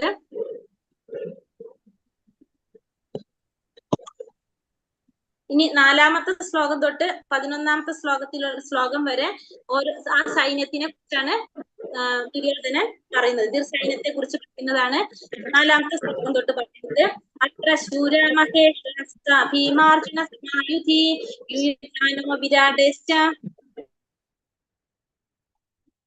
സാത്വികീശ്ചാപരാജി യുയുധാനോ വിരാടേശ്ച ദ്രുപദേശ്ച മഹാരഥഃ. അപ്പൊ ഇനി എന്താ പറയുന്നത്? ഭീമാർജുനന്മാരോട് കിടനിൽക്കുന്ന യുയുധാനൻ, വിരാടൻ, ദ്രുപദൻ എന്നീ വില്ലാളി വീരന്മാര് സൈന്യത്തിലുണ്ട്. അപ്പൊ ഭീമനുണ്ട്, ഭീമാർജുനന്മാരുണ്ട്. പിന്നെ വേറെ ആര് പറഞ്ഞ? യുയുധാനൻ, വിരാടൻ, ദ്രുപദൻ. ഈ പറഞ്ഞ വില്ലാളി വീരന്മാരൊക്കെ എവിടെയുണ്ട്? ഈ സൈന്യത്തിലുണ്ട് എന്നാണ് ദുര്യോധനൻ പറഞ്ഞു കൊടുക്കുന്നത്. ആരോടെ പറഞ്ഞു കൊടുക്കുന്നത്? ദ്രോണാചാര്യരുടെ അടുത്ത്. ആരുടെ പറയുന്നത്? ദ്രോണാചാര്യർക്ക് പറഞ്ഞു കൊടുക്കാൻ. ദൃഷ്ടകേതുശ്ചൈകിതാന കാശിരാജശ്ച വീര്യവാൻ പുരൂജിത് കുന്തിഭോജശ്ച ശൈബശ്ച നരപുംഗവഃ. ഇനി എന്താ പറഞ്ഞ? ദൃഷ്ടകേതു, ചേകിതാനൻ, കാശിരാജാവ്, പുരൂജിത്, കുന്തിഭോജൻ, ശൈബൻ ഈ പറഞ്ഞവര്, യുദ്ധാമന്യു പറയുന്നില്ല അതില്, അല്ല ശൈബൻ വരെ 5ാമത്തെ ശ്ലോകത്തിൽ പറഞ്ഞ ഇവരും അതിലുണ്ട്, ഇവിടെ സന്നിഹിതരായിട്ടുണ്ട്. അപ്പൊ 4ാമത്തെ ശ്ലോകത്തില് ഇപ്പൊ ഇവരുടെ പേരുകൾ കറക്റ്റ് ആയിട്ട് ഇവിടെ ചാർട്ട് പോലെ കൊടുത്തിട്ടുണ്ട്. ഭീമൻ, അർജുനൻ, യുയുധാനൻ, വിരാടൻ, ദ്രുപദൻ, ദൃഷ്ടകേതു. 4ാമത്തേല് പറഞ്ഞത്, 4ലും ദ്രുപദൻ വരെ. 5ാമത്തേല് ദൃഷ്ടകേതു, ചേകിതാനൻ, കാശിരാജാവ്, പുരുജിത്, കുന്തിഭോജൻ, ശൈബൻ. 5ാമത്തെ ശ്ലോകത്തിൽ പറയുന്നത് അവരുമുണ്ട്. ഇനി പറയണത് യുധാമന്യശ്ച വിക്രാന്ത ഉത്തമൗജാശ്ച വീര്യവാൻ സൗഭദ്രോ ദ്രൗപദേയശ്ച സർവ ഏവാ മഹാരഥഃ. അപ്പൊ ഇനി അടുത്തതിൽ പറയണത് യുധാമന്യു, ഉത്തമൗജസ്, പിന്നെ ആരാണ്? സുഭദ്രാപുത്രന്മാർ, ദ്രൗപദിയുടെ മക്കള്, ഇവരുണ്ട്. അപ്പൊ കൂടാതെ പരാക്രമിയായ യുധാമന്യു, ബലവാനായ ഉത്തമൗജസ്, സുഭദ്രാപുത്രൻ, ദ്രൗപദിയുടെ മക്കൾ, ഇവരും യുദ്ധത്തിന് ഒരുങ്ങി നിൽക്കുകയാണ്. ഇവരൊക്കെ ആരാണ്? മഹാരഥന്മാര് തന്നെയാണെന്നാണ് ഇവിടെ പറയുന്നത്. അപ്പോ ഈ 3 ശ്ലോകത്തില് പാണ്ഡവ സൈന്യത്തിൽ ആരൊക്കെ ഉണ്ടെന്നാണ് പറഞ്ഞത്. ഇനിയും അടുത്തതില് സ്വന്തം സൈന്യത്തെ കുറിച്ച് വിവരിക്കുകയാണ്. 7 മുതൽ 9 വരെയുള്ള ശ്ലോകത്തില് ഈ സ്വന്തം സൈന്യത്തിൽ ആരൊക്കെ ഉണ്ടെന്ന് പറയാണ്. അസ്മാകം തു വിശിഷ്ടായേ താനി ബോധാതി ചോത്തമ നായക മമ സൈന്യസ്യ സംചാർത്തം താൻ പ്രവീമിതേ. ബ്രാഹ്മണോത്തമ, എന്റെ സൈന്യത്തെ നയിക്കുന്നതിന് യോഗ്യതയുള്ള പടനായകന്മാരെ പറ്റി ഞാൻ പറഞ്ഞു തരാം. ഇനി അതാരൊക്കെയാണുള്ളത്? ഭവാൻ ഭീഷ്മശ്ച കർണശ്ച കൃപശ്ച സമതീം ജയഃ അശ്വത്ഥാമ വികർണശ്ച സൗമദത്തിസ്തഥൈവ ച. ഇവിടെ പറഞ്ഞത് ദ്രോണാചാര്യർ, ഭീഷ്മർ, കർണൻ, കൃപൻ. ഭീഷ്മശ്ച കർണശ്ച കൃപശ്ച സമതീം ജയ, കൃപൻ. പിന്നെ അശ്വത്ഥമാവ്, വികർണൻ, സൗമദത്ത. അശ്വത്ഥമാവ്, വികർണൻ, സൗമദത്തിന്റെ പുത്രനും, പിന്നെ സൗമദത്ത സഥൈവച്ച എന്ന് പറഞ്ഞു അല്ലെ, തഥൈവ, അങ്ങനെ തന്നെ. അപ്പൊ ഇവിടെ ദ്രോണാചാര്യണ്ട്, ഭീഷ്മരുണ്ട്, കർണനുണ്ട്, കൃപനുണ്ട്, അശ്വത്ഥമാവുണ്ട്, വികർണനുണ്ട്. ഇത്രയും പേരുണ്ട് എന്ന് പറയുന്നത്. സൗമദത്ത സോമദത്തന്റെ പുത്രന്റെ പേര് പറയുന്നുണ്ട് ഭൂരിശ്രവസ് ഉണ്ട്. ഇത്രയും പേരാണ് ദുര്യോധനന്റെ പക്ഷത്തുള്ളത്. ഇനി പറയുന്നുണ്ട് അന്യേച്ച ബഹവ ശൂര മതർത്തേ ത്യക്ത ജീവിതാഹ നാനാശസ്ത്ര പ്രഹരണ സർവേ യുദ്ധ വിശാരദഃ. എനിക്ക് വേണ്ടി ജീവിതം സമർപ്പിക്കാൻ ഒരുങ്ങി വന്നവരായിട്ട് ഇനിയുമുണ്ട് വീരയോദ്ധാക്കളും. നാനാവിധത്തിലുള്ള ആയുധങ്ങൾ കൈവശമുള്ളവരും സമരമുറകളിൽ സമർജിതരുമാണവർ. അപ്പോ ഭൂരിശ്രവസ്, പിന്നെ വികർണൻ, അശ്വത്ഥമാവ്, വികർണൻ, സോമദത്തന്റെ പുത്രന്റെ ഭൂരിശ്രവസ്. അപ്പൊ രണ്ട് സൈന്യത്തിലും ആരൊക്കെ ഉണ്ടെന്നുള്ളതാണ് കൂടെ തന്നിരിക്കുന്നത്. ഇവിടെ അർജുന പക്ഷത്ത് അല്ലെങ്കിൽ പാണ്ഡവ പക്ഷത്ത് ഭീമൻ, അർജുനൻ, യുയുധാനൻ, വിരാടൻ, ദ്രുപദൻ, ദൃഷ്ടകേതു, ചേകിതാനൻ, കാശി രാജാവ്, പുരുജിത്, കുന്തിഭോജൻ, ശൈഫൻ, യുധാമന്യു, ഉത്തമൗജസ്, സുഭദ്ര പുത്രന്മാര്, ദ്രൗപദിയുടെ മക്കള്, ഇവരൊക്കെയാണ് പാണ്ഡവ പക്ഷത്തുള്ളത്. കൗരവ പക്ഷത്ത് ദ്രോണാചാര്യ, ഭീഷ്മര്, കർണൻ, കൃപൻ, അശ്വത്ഥമാവ്, വികർണൻ, ഭൂരിശ്രവസ്, ജയദ്രഥൻ, കൃതമാവ്, ശല്യർ, ഇവരൊക്കെയാണ് എന്ത് ഉള്ളത് കൂടെ ഉള്ളത്. അപ്പൊ സ്വന്തം ജീവിതം തന്നെ ഇവർ സമർപ്പിക്കാൻ വേണ്ടിയിട്ട്, സ്വന്തം ജീവിതം തന്നെ ദുര്യോധനന് വേണ്ടി സമർപ്പിക്കാൻ വന്നവരായിട്ടുള്ളവരാണ് ഇവരെല്ലാവരും. ഇനിയുമുണ്ട് യോദ്ധാക്കളും എന്നാണ് ആര് പറയുന്നത്? ദുര്യോധനൻ പറയുന്നത്. അപ്പൊ ഇതുകൊണ്ട് തന്നെ ദുര്യോധനൻ തന്റെ വിജയം ഉറപ്പാണെന്ന് വിശ്വസിക്കുകയാണ് ഇവിടെ ചെയ്യുന്നത്. ഇത്രയും സഹായത്തിന് പേര് ഉണ്ട്.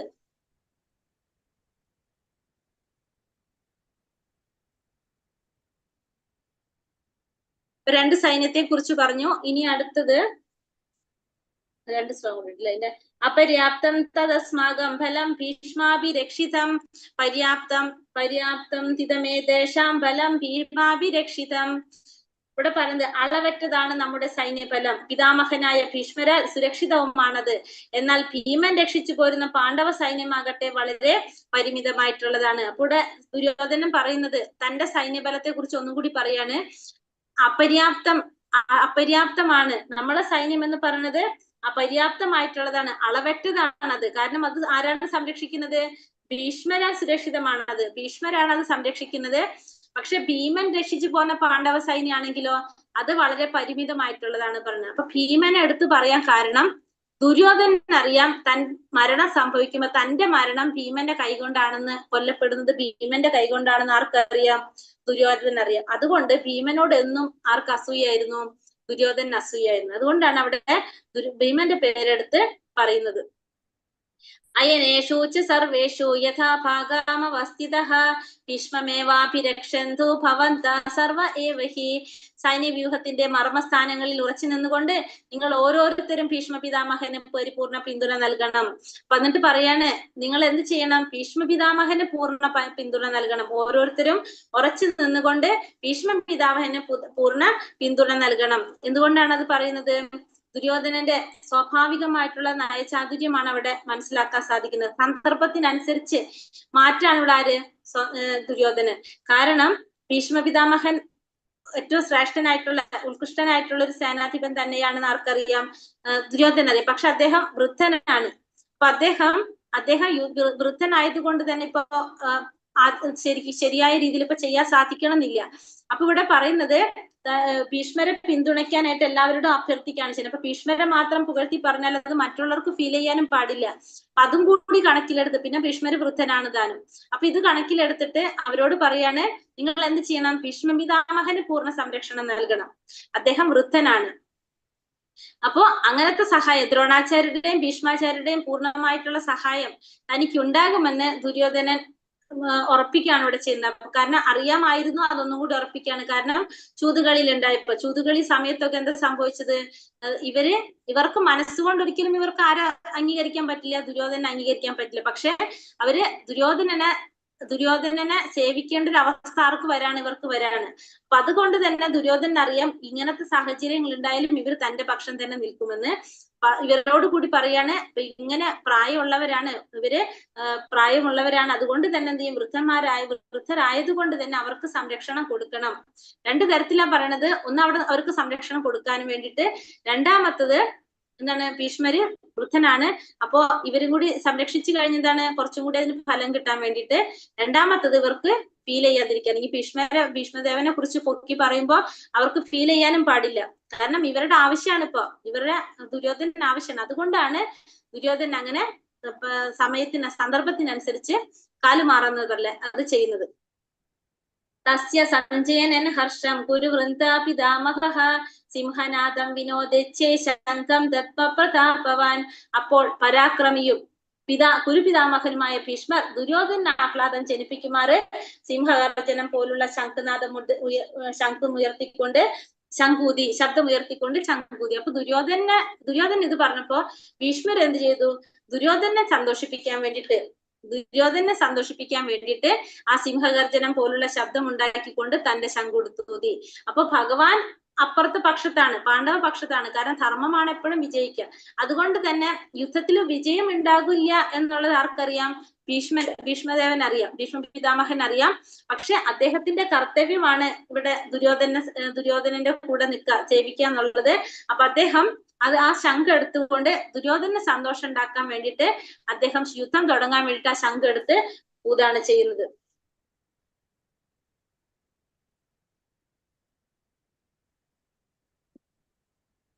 തഥാ ശംഖശ്ച ഭേര്യശ്ച പണവാനകമുഖോമുഖഃ സൈവാപ്യഹന്യന്ത സാ ശബ്ദസ്തു മൂലോഭവത്. അതിനെ തുടർന്ന് ശംഖ്, ചെണ്ട, മദ്ദളം, കാഹളം തുടങ്ങിയ ശബ്ദം എല്ലാവരും ഉയർന്നു. യുദ്ധരംഗം കോലാഹലമായി. അങ്ങനെ ഇതിന്റെയൊക്കെ യുദ്ധരംഗത്ത് ഉണ്ടാകുന്ന ഒരു സ്വാഭാവികമായിട്ടുണ്ടാകുന്ന കോലാഹലം അവിടെ പ്രകടമാവാനായിട്ട് തുടങ്ങി. തഥാ ശേത്യർഹയർയുക്തേ മഹതി ശന്തനസ്ഥിതൗ മാധവ പാണ്ഡവശ്ചൈവ ദിവ്യൗ ശംഖൗ പ്രദത്മതുഹു. മറുവശത്ത് കൃഷ്ണാർജുനന്മാർ വെള്ള കുതിരകളെ പൂട്ടിയ വൻ തേരിൽ നിന്നുകൊണ്ട് തങ്ങളുടെ ദിവ്യ ശംഖുകളും മുഴക്കി. അപ്പൊ അപ്പുറത്തെ സൈഡിലും എന്ത് ചെയ്തു? കൃഷ്ണാർജുനന്മാരും അവരുടെ ശംഖുകൾ മുഴക്കി. കൃഷ്ണനും അർജുനനും തന്റെ ശംഖുകൾ എടുത്ത് മുഴക്കി. ഇങ്ങനെയാണ് പറഞ്ഞ തത്തശേത്യർഹയർയുക്തെ, വെളുത്ത കുതിരകളെ പൂട്ടിയ തേരിൽ നിന്നുകൊണ്ട്, ആ വെളുത്ത കുതിരകളെ പൂട്ടിയ തേരിൽ നിന്നുകൊണ്ട് അവരും അവരുടെ ശംഖുകൾ എടുത്ത് മുഴക്കി. അപ്പൊ ആ കുതിരകളുടെ പ്രത്യേകതകൾ പറയുന്നുണ്ട്. വെളുത്ത കുതിരകളെ പൂട്ടിയ തേരിൽ നിന്നുകൊണ്ടാണ് ആ ശംഖുകള് മുഴക്കിയത്. അത് അഗ്നിദേവൻ സമ്മാനിച്ച രഥത്തിലാണ് ഇരിക്കുന്നത്. 3 ലോകത്തിലും വിജയം മാത്രമേ അവർക്ക് ഉണ്ടാകുള്ളൂ. അങ്ങനെ ഉള്ള തേരിൽ ഇരുന്നു കൊണ്ടാണ് അവരെന്ത് ചെയ്യുന്നത്? ശംഖനാദം മുഴക്കുന്നത്. ഹരേ കൃഷ്ണ കൃഷ്ണ കൃഷ്ണ ഹരേ ഹരേ, ഹരേ രാമ രാമ രാമ ഹരേ ഹരേ. വഞ്ചാകൽപതരൂപേശ്ച കൃപാ സിന്ധോഭ്യവ ച പതിതാനാം പാവനേഭ്യോ വൈഷ്ണവേഭ്യോ നമോ നമഃ. അനന്തകോടി വൈഷ്ണവഭക്തവൃന്ദ की जय, श्रील प्रभुपाद की जय, गुरुदेव की जय, निताय गौर प्रेमानंदे, हरि हरि बोल. हरे कृष्ण മാതാജി. ഹരേ കൃഷ്ണ പ്രണാമം. നമ്മൾ കുറച്ച് ശ്ലോകം എടുത്തിട്ടുള്ളൂ. ഇല്ല മാതാജി, അറ്റൻഡൻസിന്റെ ലിങ്ക് ആക്കിയിട്ട് അടുത്ത ആഴ്ച തൊട്ട് തുടങ്ങട്ടെ നമുക്ക് അറ്റൻഡൻസ്. അപ്പൊ ഇതില് ഒന്നാമത്തെ ശ്ലോകത്തിൽ നമുക്ക് മെയിൻ പോയിന്റ്സ് എന്ന് പറഞ്ഞത്, ഒന്ന് ധൃതരാഷ്ട്ര ചോദ്യമായിരുന്നു ചോദിക്കുന്നത് അല്ലെ, മാമക പാണ്ഡവാശ്ചൈവ കിമ സഞ്ജയ, എന്റെ മക്കൾക്ക് എന്ത് സംഭവിച്ചു എന്നാണ് അറിയേണ്ടത്. പിന്നെ ആ ധർമ്മക്ഷേത്ര ഭൂമിയുടെ പ്രത്യേകത പറഞ്ഞു, കുരുക്ഷേത്ര ഭൂമിയുടെ പ്രത്യേകതയെ കുറിച്ച് പറഞ്ഞു, മാമക എന്ന വാക്കിന്റെ പ്രാധാന്യത്തെ കുറിച്ച് പറഞ്ഞു. പിന്നെ വന്നിട്ട് സഞ്ജയന് ദിവ്യ ചക്ഷുസ് കിട്ടുന്ന കാരണം. ഈ 4 കാര്യങ്ങൾ ഒന്നാമത്തേൽ പറഞ്ഞത്. പിന്നെ രണ്ടാമത്തെ 3-ാമത്തെ ശ്ലോകത്തിൽ നമ്മൾ എന്താ കണ്ടത്? ദുര്യോധനൻ ദ്രോണാചാര്യരെ സമീപിക്കുന്നതും ആ രാഷ്ട്രീയ തന്ത്രം, ആ തന്ത്രത്തിനനുസരിച്ച് ആ ദൃഷ്ടദ്യുമ്നനെ കുറിച്ച് പറയുന്നതും ആ പാണ്ഡവ സൈന്യത്തിന്റെ ശക്തിയെ കുറിച്ച് പറഞ്ഞു കൊടുക്കുന്നതാണ് നമ്മൾ രണ്ടാമത്തെ 3 ശ്ലോകത്തിൽ കണ്ടത്. പിന്നെ 2 സൈന്യത്തിലുള്ളവരെ കുറിച്ച് പറയാണ്. പാണ്ഡവ സൈന്യത്തിൽ ആരൊക്കെ ഉണ്ടെന്ന് കുറെ പേരുകൾ പറഞ്ഞു. ആ പേരുകൾ മുഴുവനും നമ്മൾ കണ്ടു. അത് കഴിഞ്ഞിട്ട് കൗരവ സൈന്യത്തിലും ആരൊക്കെ ഉള്ളെന്ന് പറഞ്ഞു. മഹാരഥൻ ആരാണ്, അധീരഥൻ ആരാണെന്ന് പറഞ്ഞു. അപ്പൊ ഇത്രയും കാര്യങ്ങളാണ് പറഞ്ഞത്. പിന്നത്തെ ശ്ലോകത്തില് 4 മുതൽ 11 വരെയുള്ള ശ്ലോകത്തില് ദുര്യോധനൻ 2 സൈന്യത്തിന്റെ വീരന്മാരെ കുറിച്ച് പറഞ്ഞു. പിന്നെ ഭീഷ്മപിതാവിനെ കുറിച്ചുള്ള ആശങ്ക അത് കണ്ടു നമ്മള്. അപ്പൊ വൃദ്ധനാണ്, അപ്പൊ അതുകൊണ്ട് വിചാരിച്ച രീതിയിൽ സപ്പോർട്ട് ചെയ്യാൻ സാധിക്കണമെന്നില്ല. അപ്പൊ അതുകൊണ്ട് ഇവരോട് പറയാണ് ഭീഷ്മപിതാവിനെ സപ്പോർട്ട് ചെയ്യണമെന്ന്. ഭീഷ്മപിതാമഹൻ 2 കാര്യമാണ്. ഭീഷ്മപിതാമഹൻ പറയുമ്പോ ഇവർക്ക് ഫീൽ ചെയ്യാനും പാടില്ല, കാരണം ഇവരുടെ സപ്പോർട്ട് അത്യാവശ്യമാണ്. ആ രീതിയിലാണ് ആര് പ്രവർത്തിക്കുന്നത്? ദുര്യോധനൻ പ്രവർത്തിക്കുന്നത്. ദുര്യോധനന്റെ ആശങ്ക കൂടി നമുക്ക് അവിടെ കാണാനായിട്ട് സാധിക്കും. അത് കഴിഞ്ഞിട്ട് പിന്നത്തെ ശ്ലോകത്തില് ശംഖനാദം മുഴക്കുന്നതിനെ കുറിച്ച് പറയണം. അപ്പൊ അത് നമ്മൾ എത്തിയിട്ടുള്ളൂ. നമുക്ക് അടുത്തതിൽ എടുക്കാം. ഹരേ കൃഷ്ണ. ഈ പറഞ്ഞതിൽ എന്തെങ്കിലും സംശയങ്ങൾ ഉണ്ട് ആർക്കെങ്കിലും? ഹരേ കൃഷ്ണ. അപ്പൊ നമുക്കൊരു കാര്യം ചെയ്യാം, നിങ്ങൾക്ക് ശ്ലോകങ്ങൾ ഇട്ട് തരാം. ഇപ്പൊ നമുക്ക് ക്ലാസ് ഇപ്പൊ ഇന്നത്തെ അല്ലേ എടുത്തിട്ടുള്ളൂ. നിങ്ങൾക്ക് ഇപ്പൊ ഈ ആഴ്ച സ്റ്റഡി ക്ലാസ് നിങ്ങൾ എടുക്കുമ്പോൾ ശ്ലോകം നിങ്ങൾ പഠിച്ചു തുടങ്ങിക്കോളും. ശ്ലോകത്തിനാണല്ലോ കൂടുതൽ സമയം വേണ്ടത് അത്യാവശ്യം. അപ്പൊ ശ്ലോകങ്ങൾ തരാം. ശ്ലോകങ്ങള് ഗ്രൂപ്പിൽ പോസ്റ്റ് ചെയ്ത് കഴിഞ്ഞാല് കാണാതെ പഠിക്കേണ്ട ശ്ലോകങ്ങള് ഓരോ ദിവസം ഓരോരുത്തർ അങ്ങനെ ഇരുന്ന് പഠിച്ചു പോകുമ്പോൾ നമ്മൾ പഠിക്കും. വേഗം വേഗം പഠിച്ചു പോയിക്കോളും. അപ്പൊ നിങ്ങൾ അപ്പൊ ചെയ്തോളൂ കേട്ടോ. അത് ശ്ലോകങ്ങള് പഠിക്കാം. ഹരേ കൃഷ്ണ. അപ്പൊ എന്തെങ്കിലും സംശയങ്ങൾ ഉണ്ട് ആർക്കെങ്കിലും എടുത്തതില്? അപ്പൊ ശ്ലോകങ്ങൾ ഏതൊക്കെയാ? അത് ഗ്രൂപ്പിൽ തരാം മാതാജി, ഇട്ട് തരാം കേട്ടോ. കാണാതെ പഠിക്കേണ്ട ശ്ലോകങ്ങളുടെ തരാം. 1 മുതൽ 6 വരെയുള്ള അധ്യായത്തിന്റെ തരാം. ഹരേ കൃഷ്ണ. വേറെ എന്തെങ്കിലും സംശയങ്ങൾ ഉണ്ടോ പറഞ്ഞതില്?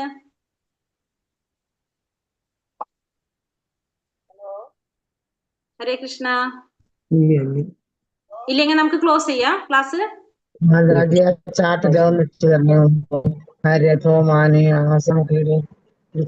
സ്ക്രീൻഷോട്ട് എടുക്കാൻ പറ്റും.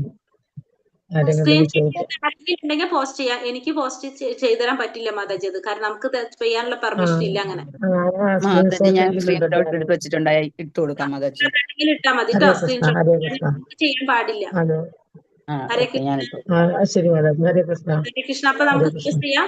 പഞ്ചാകൽപത രൂപേശ കൃപാ സിന്ധോഭ്യവച പരിധാനം വൈഷ്ണവേഭ്യോ അനന്ത കോടി വൈഷ്ണവ ഭക്തവൃന്ദി की जय, श्रील प्रभुपाद की जय, गुरुदेव की जय, नित्याय ഗുരുപ്രമാനന്ദേ. ഹരി ഹരി ബോൽ. ഹരേ കൃഷ്ണ.